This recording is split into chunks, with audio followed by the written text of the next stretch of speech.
इन शब्दों को सुना तो छन्न ने भावावेश से रूंधे कंठ से हाथ जोड़कर कहा, स्वामी, यह देखकर कि आप अपने संबंधियों को वियोग दुख देकर जा रहे हैं, मेरा हृदय ऐसे बैठा सा जा रहा है जैसे दलदल में फंसा हुआ हाथी। आपका ऐसा निर्णय किसकी आंखों से अश्रुधारा न बहाएगा, चाहे उसका हृदय लौह निर्मित भी क्यों न हो। स्नेह सिक्त हृदय का तो कहना ही क्या। कहां तो यह प्रासाद में ही रहने योग्य कोमलाड्ग और कहां वह तीक्ष्ण कुशाग्रास से ढकी हुई पृथ्वी। हे कुमार, आपका ऐसा निर्णय जानकर मैं अब कपिल वस्तु के लोगों के लिए दुखदायक इस कंथक घोड़े को वापस कैसे ले जा सकता हूं। निश्चय से आप इस स्नेह सिक्त वृद्ध राजा को ऐसे ही छोड़कर नहीं जाएंगे। कोई नास्तिक सद्धर्म को और अपनी उस मौसी को जिसने पाल पोस कर इतना बड़ा किया, आप उसी तरह नहीं ही भूलेंगे जैसे कोई कृतघ्न अपने उपकारी को भूल जाता है।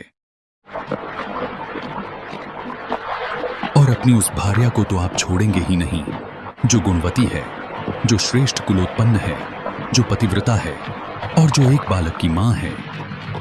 दाती और हे धर्म तथा यश की सर्वाधिक चिंता करने वाले, आप यशोधरा के उस पुत्र को तो उसी प्रकार छोड़ेंगे ही नहीं जैसे कोई जुआरी अपने यश छोड़ देता है। स्वामिन, यदि आपने अपने राज्य और संबंधियों को त्याग देने का दृढ़ संकल्प ही कर लिया है तो आप मुझे तो छोड़ेंगे ही नहीं, क्योंकि आप ही मेरे शरण स्थान हैं। आपको इस प्रकार जंगल में अकेला छोड़कर इस दग्ध हृदय के साथ नगर को वापस नहीं लौट सकता। जब मैं अकेला वहां जाऊंगा तो राजा मुझे क्या कहेगा और मैं आपकी सहधर्मिणी को ही क्या शुभ संवाद सुनाऊंगा।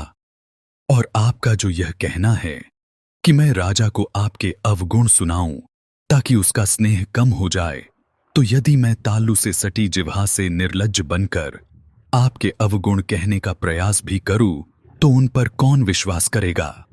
जो दया मूर्ति है और जिसने सदा करुणा दिखाई है, यह उसके योग्य नहीं कि अपने स्नेह का परित्याग कर दे। मुझ पर दया करे, लौट चले।